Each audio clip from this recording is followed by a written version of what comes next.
우리가 사도 바울이 에베소 교회를 사랑해서 기도하는 기도의 제목에 대해서 배우고 있습니다.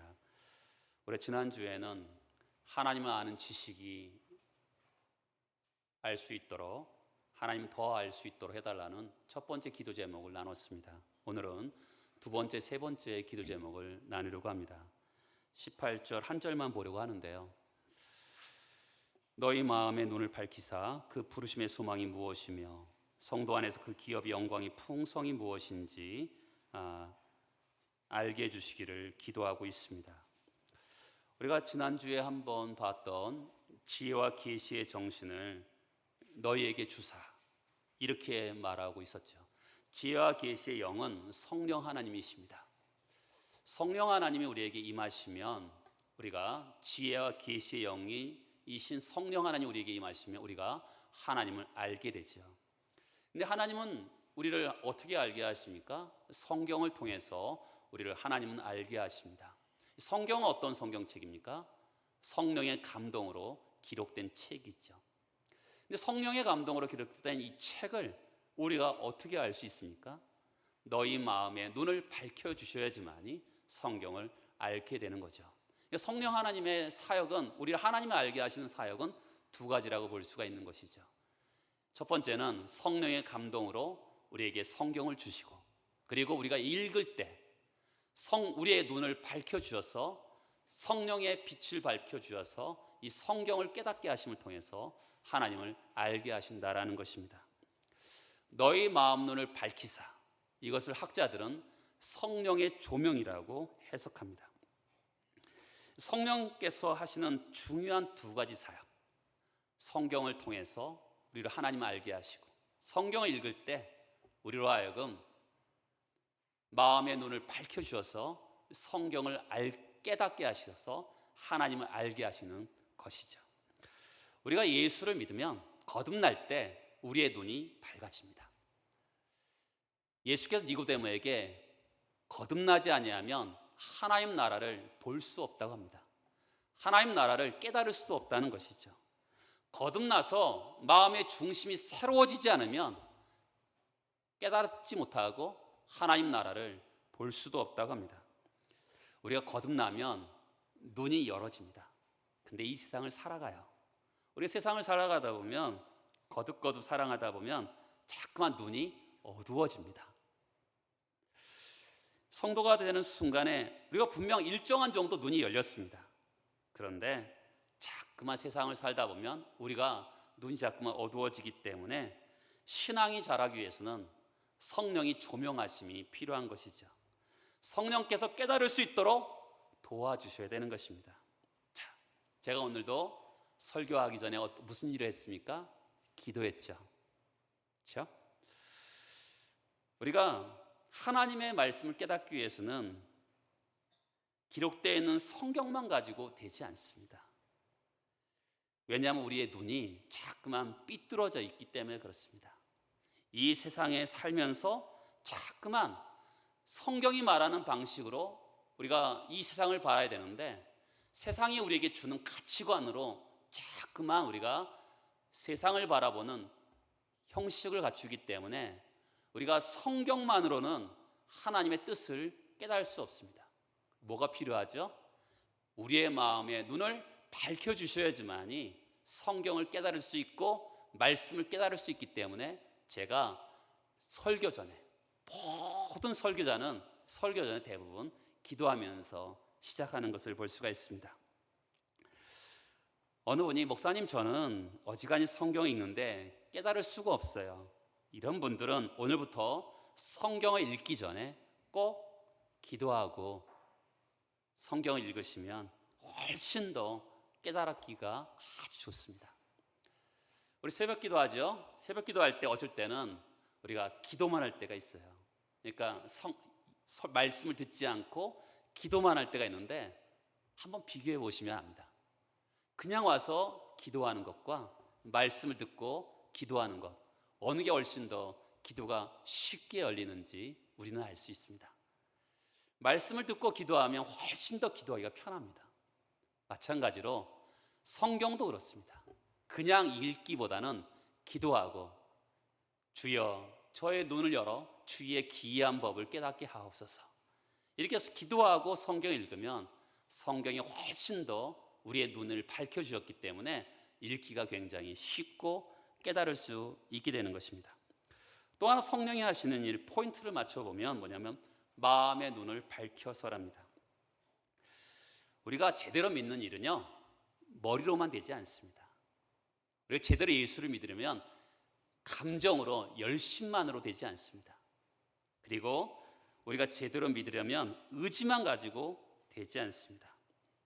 우리가 보통 오늘 마음의 눈을 밝히라 그랬는데, 마음 하면 우리 한국 사람은 내 속에 있는 거 이렇게 생각하는 경향이 있습니다.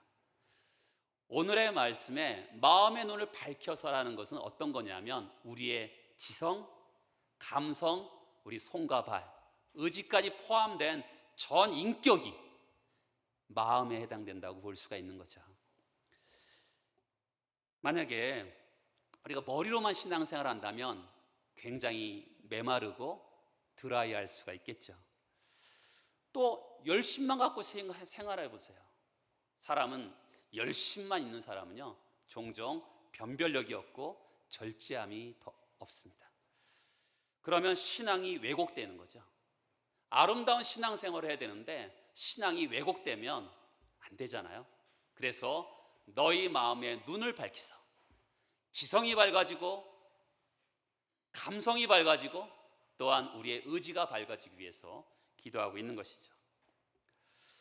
머리만 있으면 굉장히 차갑습니다. 메마르죠. 열심만 있고 뜨겁기만 하면 사람이 변별력이 없어서 굉장히 어리석게 보입니다. 의지만 갖고 하면 왠지 모르게 그 사람과 가까이 가고 싶지 않습니다. 따뜻함이 없으니까 가까이 가고 싶지 않습니다. 신앙은 어떤 거냐면 변별력이 있는 지각이 열리고요, 따뜻함이 있습니다. 또 기도하십시오라 그러면 우리가 사실 한꺼번에 기도하기 어렵습니다. 한 번 노력하고 또 노력하고 노력하는 거죠. 의지죠. 그러다 보면 연습하고 훈련하다 보면 우리가 신앙이 어떻게 될까요? 그것은 냉철한 지성과 뜨거운 열정과 좀 훈련된 의지를 가지고, 그러면 그 사람은 신앙의 아름다움과 조화로움이 있어서 그 신앙의 인격이 굉장히 좋겠죠. 제가 어릴 때 신앙생활 하다 보면 열심히 있는 사람을 볼 때가 있습니다. 그런데 별로 가까이 하고 싶지 않아요. 가면 막 불에 데일 것 같은 사람들이 있습니다. 불이 있어요. 근데 통제가 되지 않으니까 불이 많은 사람을 해코지 하는 거죠. 열심은 있는데 지각이 열리지 않으니까 절제를 할 줄 모르는 것입니다. 그럼 신앙생활의 아름다움이 상실하게 되는 것이죠. 성령이 오셔서 우리 마음의 눈을 밝히셔요. 그러면 전인격적으로 지성이 열리고 감성이 열심히 생기고 뜨거워지며 또 손과 발이 움직이면서 의지가 발동되면서 믿음이 만들어내는 전인격적인 아름다움이 생기게 되는 것입니다. 바울은 지금 지혜와 계시형을 주셔서, 지혜와 계시형이 임하면 우리에게 주시는 선물이 뭐냐면 마음의 눈이 밝히게 되는 것입니다. 근데 마음의 눈이 밝히면 어떤 일이 일어나게 되냐면 세 가지 일이 일어납니다. 그 중에서 오늘은 두 가지를 하고 다음 주에 마음의 눈이 밝혀서 한 가지를 다음 주에 다루고자 합니다. 자, 우리가 마음의 눈이 밝혀서 어떤 일이 있냐면 첫 번째는 그의 부르심의 소망이 무엇인지 알게 해주신다는 것입니다. 성도는 무엇이냐면 부름받은 사람입니다. 하늘에 속한 신령한 복을 우리에게 주셨습니다. 하늘에 속한 신령한 복이 뭐죠? 우리를 선택하고 애정하셨습니다. 하나님 마음속에 있는 생각, 우리를 선택하시고 예정하신 그 생각을 우리가 언제 맞닥뜨리게 됩니까? 그것은 하나님 우리를 부르실 때, 하나님 나를 부르실 때 나를 선택하셨구나, 나를 애정하셨구나 라고 맞닥뜨리게 되는 것이죠. 그러면서 우리를 처음 우리 교회가 오는 것입니다. 예수 믿는 부모를 통해서 교회로 자연스럽게 온 것 같지만 하나님 우리를 불러주신 것이죠. 저는 초등학교 다닐 때 6학년 때 교회를 처음 오게 되었습니다. 친구랑 같이 과외를 하면서 맨날 윷놀이 하다가, 그러면서 친구가 어느 날 여름 성경학교 할 쯤에서 교회를 가자 하는 바람에 그때 교회 오고 정말 교회를 빠지지 않고 오게 됐습니다. 중학교 때는 미션 스쿨을 다녔습니다. 미션 스쿨에는 예배도 매주 드렸지만 성경도 매주 1시간씩 하는 겁니다. 매주 조회 시간마다 시온의 영광이 빛나는 아침을 3년 동안 불렀고요.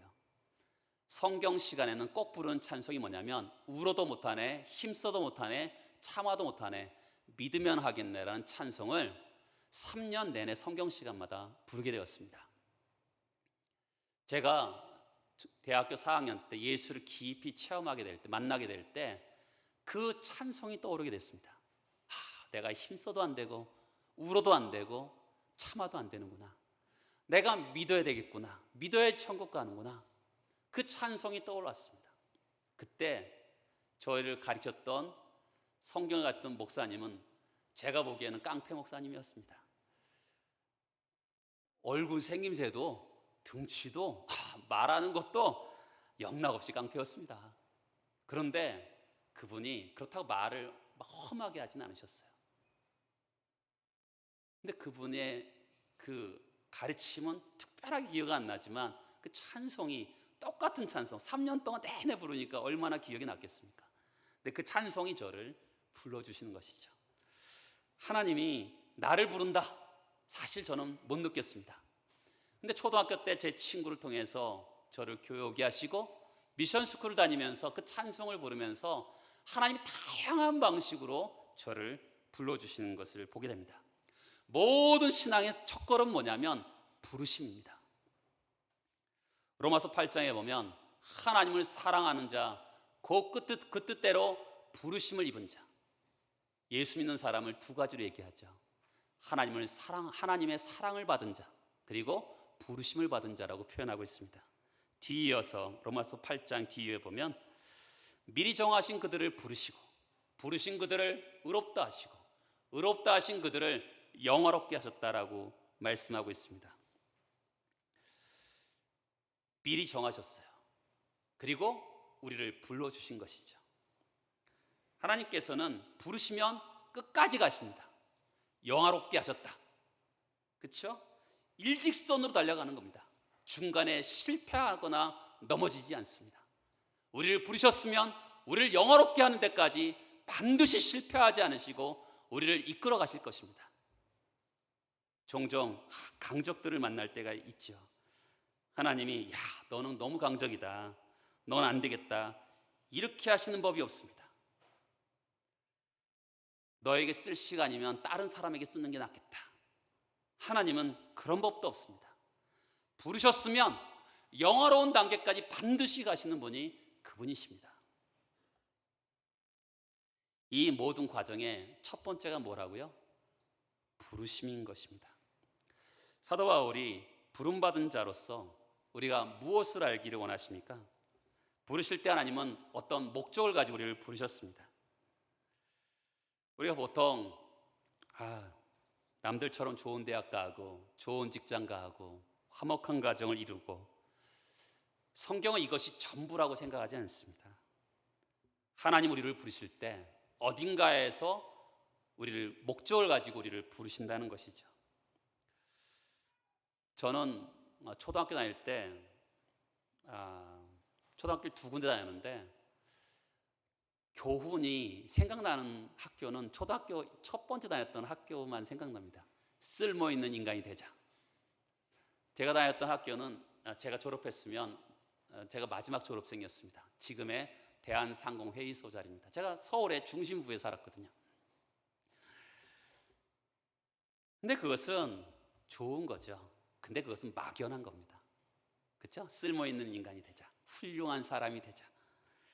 저 사람은 잘 사는 것 같아. 나도 저 사람처럼 살아야지. 이것은 막연한 겁니다.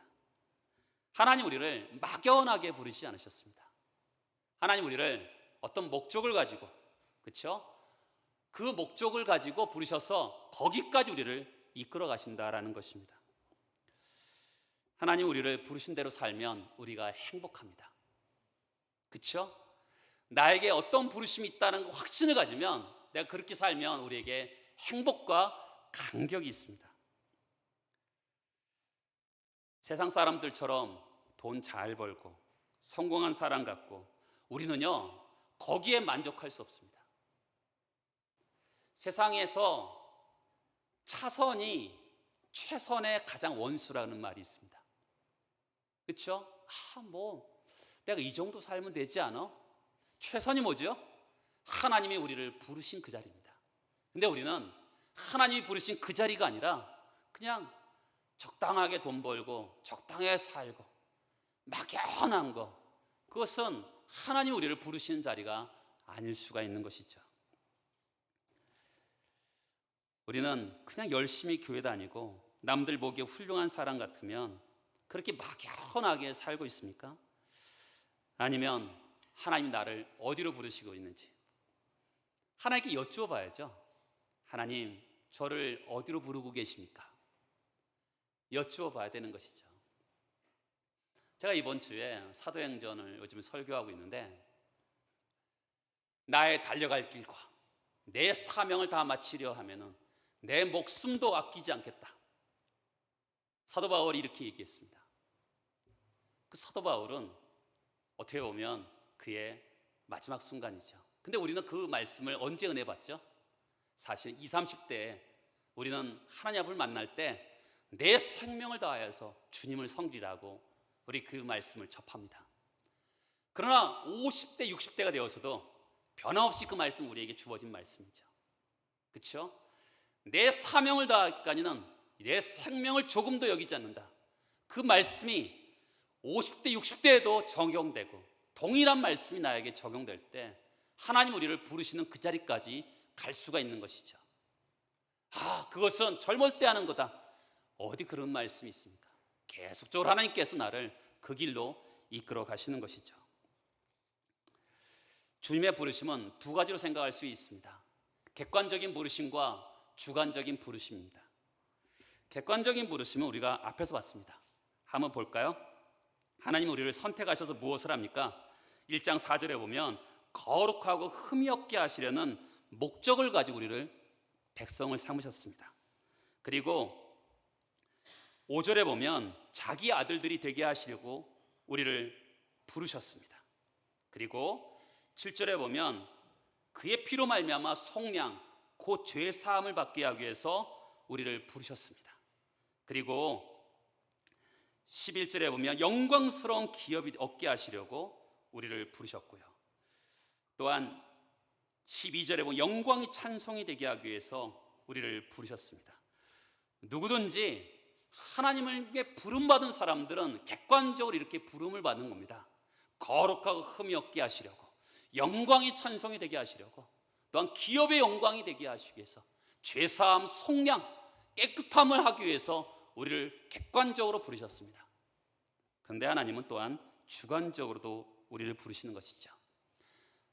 하나님이 각자 한 사람 한 사람 다 다르게 목적을 가지고 우리를 부르시는 것입니다.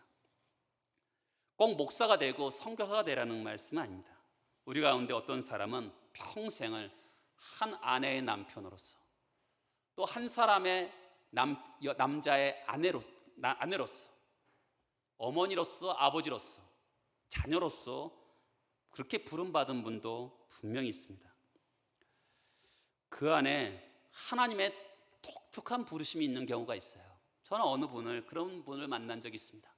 하나님께서 이 아이를 키우도록 나를 부르신 것 같다고, 그런 엄마도 제가 만난 적이 있습니다. 무언가 훌륭해 보이는 것만 부르심이 아닌 것이죠. 하나님이 우리를 부르실 때는 목적 없이 부르시는 것이 아니라 분명한 목적을 가지고 우리를 부르셨습니다. 다시 한번 말씀드려, 막연하게 좋은 삶으로 부르신 것이 아닙니다. 세상 사람들이 좋아 보이는 것으로 부르시는 것이 아니라 세상 사람들이 눈여겨보든 보지 않든 하나님이 나에게 부르신 부르심의 상이 있기 때문에, 부르심의 소망이 있기 때문에 그것을 향해서 우리가 달려가는 것입니다.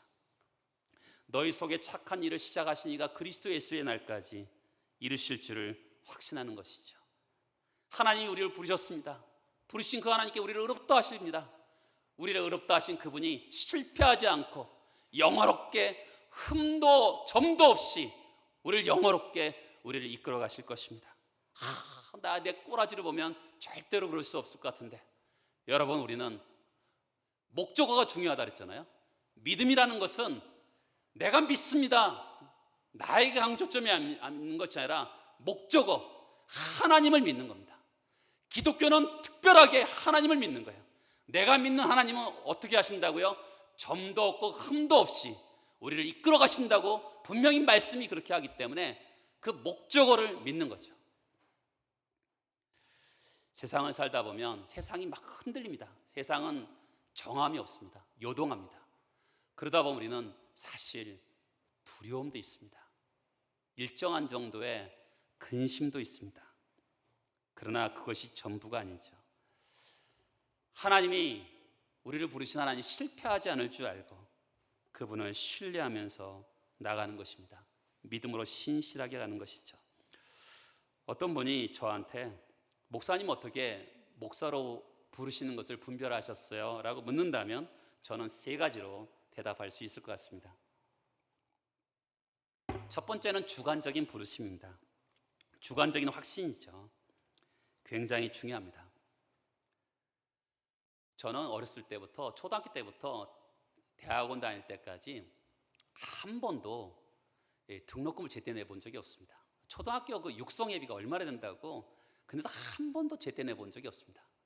대학원 다닐 때도 등록금을 제대로 못 내서 원래 히브리어 헬라어를 들어야 되는데, 내가 원래 헬라어를 듣고 싶었는데 등록금을 제때 못 내는 바람에 제가 한 2주 있다가 겨우겨우 조금 내서 히브리어를 듣게 되었습니다. 얼마나 히브리어 쫓아가는지 힘들었는지 2주 있다가 들으니까 얼마나 힘들었겠어요.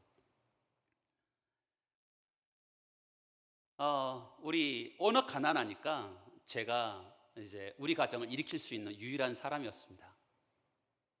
그러니까 친척들도 다들 내가 이제 우리 가정을 일으킬 수 있다고 생각했습니다. 근데 제가, 하나님 나를 부르셨어요. 이거 제가 어떻게 하겠습니까? 주관적인 확신이 있으니까 가야죠. 그렇죠? 두 번째는요, 공동체의 확증입니다.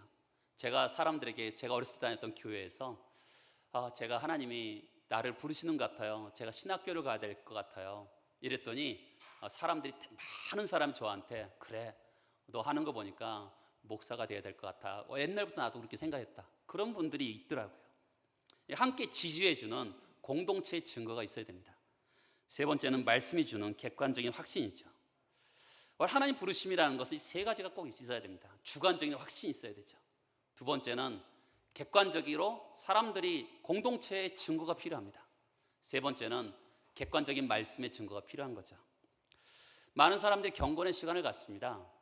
근데 가장 결정적인 어려움이 발생했을 때, 어떤 결정을 할 때 말씀의 인도를 받기보다는 개인적으로 일반적이고 상식적인 방법으로 결정하는 것을 보게 됩니다. 여러분, 우리가 어떤 인생의 결정을 할 때 하나님께 여쭤봐야죠.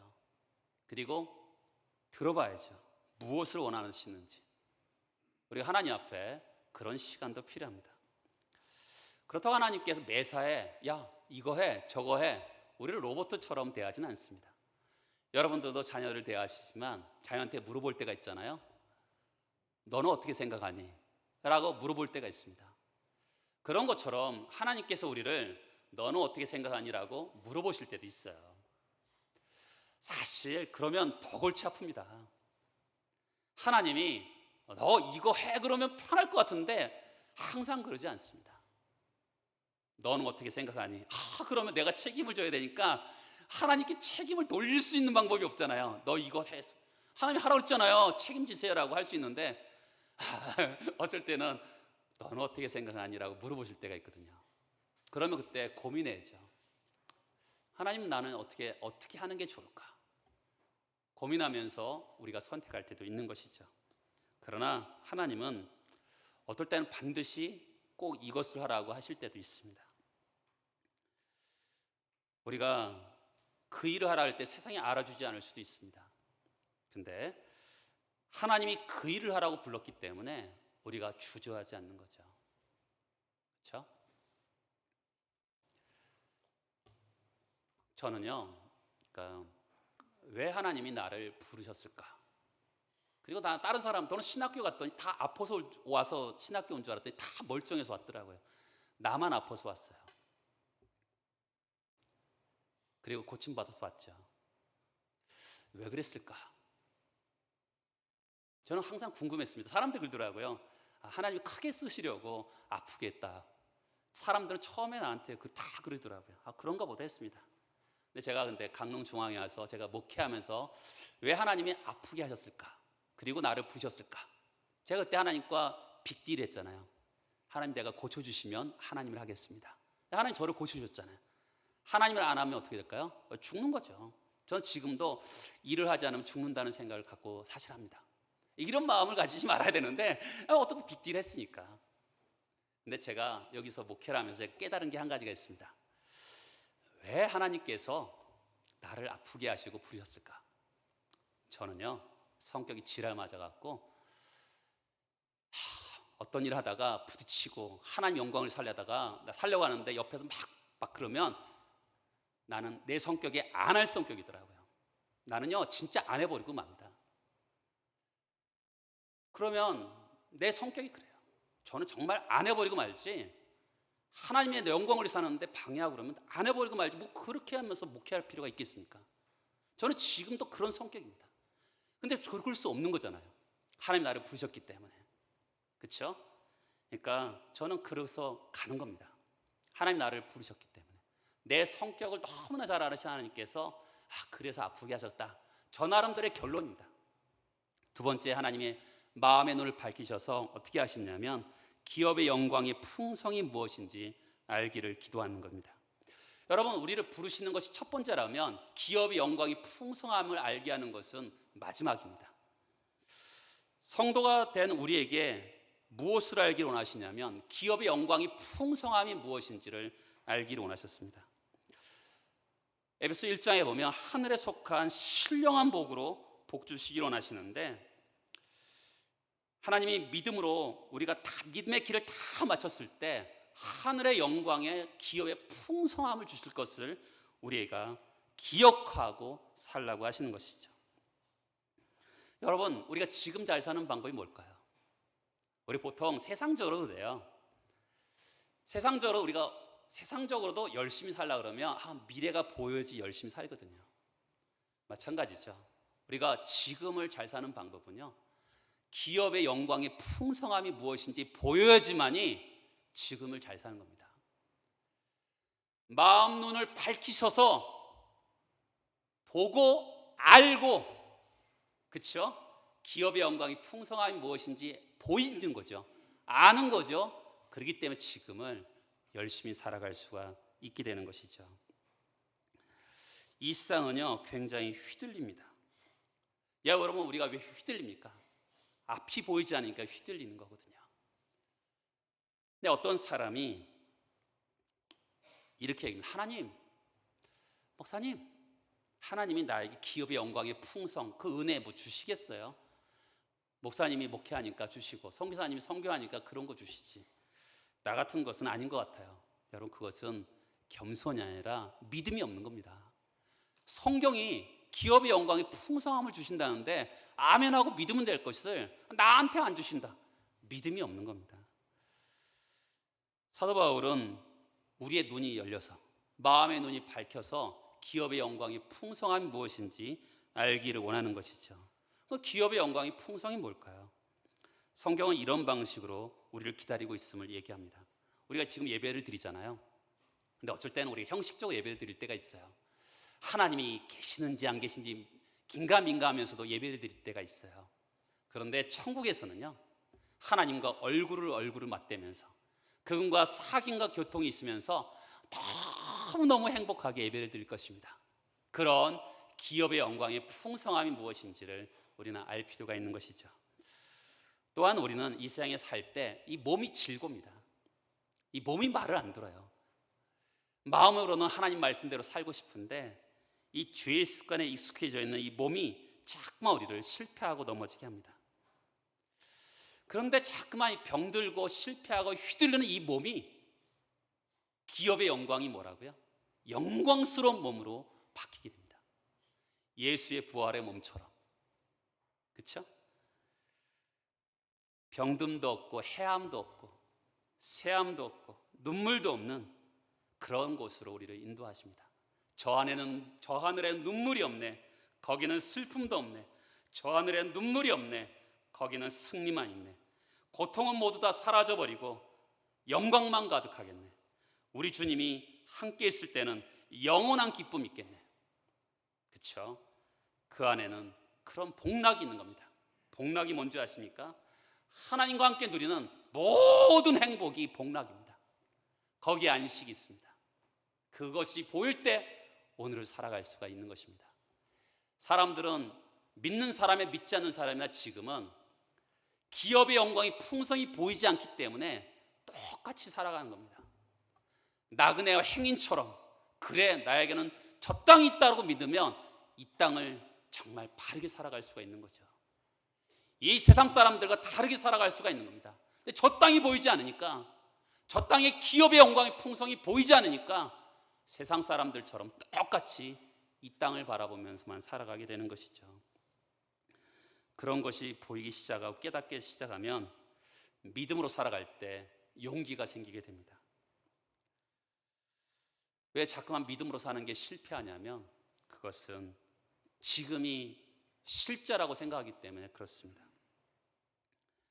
이 땅이 전부라고 생각하기 때문에 우리가 정말 이 땅에서 자꾸만 실패하면서 믿음으로 실패하는 것을 실패하면서 사는 것이죠. 우리는 이 땅을 나그네로 살아갑니다. 어떻게 보면 나그네라는 것은 뭔가 내 집이 아니기 때문에 뭔가 이렇게 맞지 않는 것 같습니다. 그러나 저 땅을 바라보면서 기업의 영광이 풍성함이 보이면 오늘을 살아가는데 힘을 내게 돼 있습니다. 이 땅은 실체가 아닙니다. 그림자죠.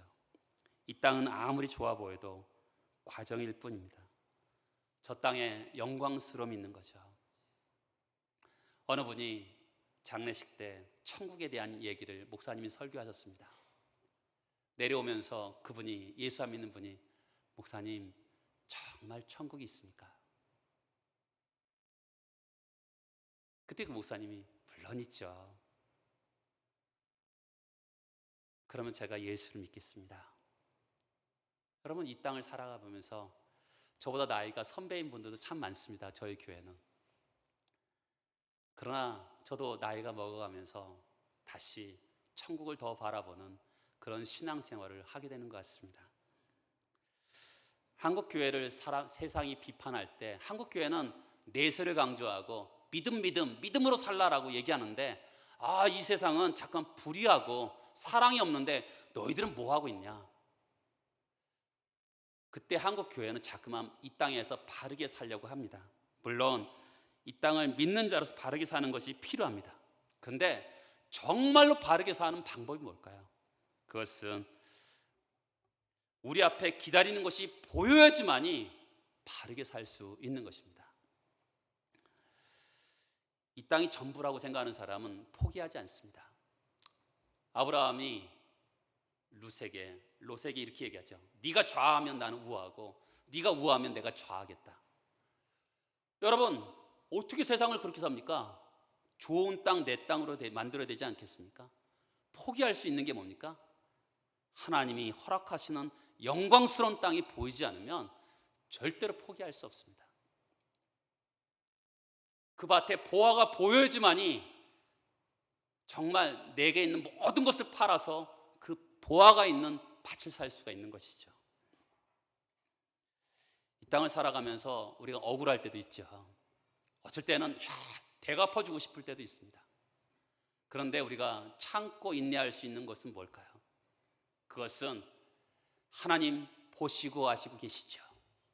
그분을 바라보면서 우리는 위로받을 때가 있는 것입니다. 예수께서 우리를 사랑하셔서 돌아가셨습니다. 예수께서 우리를 사랑하셔서 종이 되고 낮아지셨습니다. 예수께서 우리를 사랑하셔서 정말 희생하시고 계산하지 않는 삶을 사셨습니다. 여러분 우리는 우리를 기다리고 있는 그것을 보고 있을 때 우리는 이 땅에서 그렇게 살 수 있는 겁니다. 눈이 열리지 않으면 절대로 예수의 제자의 삶을 살아갈 수 없습니다. 그래서 지금 사도 바울은 마음 눈이 밝혀서 기업의 영광이 풍성함이 무엇인지를 보기를 원한 것이죠. 마음 눈이 밝힌다는 게 뭐라 그랬습니까? 전인격적으로 머리로만 하는 것이 아니라 가슴으로만 하는 뜨거운 것이 아니라 손과 발의 순종으로까지 기업의 영광이 풍성함이 보여야지만이, 그렇죠? 그래야지만이 이 땅을 바르게 살아갈 수 있게 되는 것이죠. 로마서 8장에 보면 현재의 고난은 장차 우리에게 나타날 영광과 좋게 비교할 수 없도다. 우리가 이 땅에 고난이 있습니다. 어떤 고난이 있든 어떤 어려움이 있든 그것은 하나님 나라에서 영광스러움과 좋게 비교할 수 없는 것이죠. 그 땅을 기다리면서 살아가는 것입니다. 저는 88년도에 정말 심하게 아파서 정말 죽음 직전까지 간 적이 있습니다. 가끔가다 저는 우리 애들한테도 얘기할 때가 있습니다. 내가 참 오래 살았다. 어르신들에게 죄송하지만 제가 그런 말을 할 때도 있습니다. 제가 어렸을 때 이미 죽었어야 되는데 그것보다 더 오래 살았거든요. 그러면서 저는 바라봅니다. 하늘의 영광을 바라보고 그분 앞에 섰을 때 충성된 종이라는 소리를 듣고 싶고 또 이 땅을 하루하루 살아갑니다. 여러분, 오늘 우리의 말씀에서 우리는 이렇게 독려하고 있습니다. 마음의 눈이 밝아져서 지성이 열리고 감성이 열리고 의지가 열려서 부르심의 소망이 무엇이며 기업의 영광이 풍성이 무엇인지를 알기를 소망하면서 사도 바울이 기도하고 있습니다. 여러분들도 그런 복된 삶 되기를 축복합니다. 다 같이 일어나셔서 기도하시겠습니다.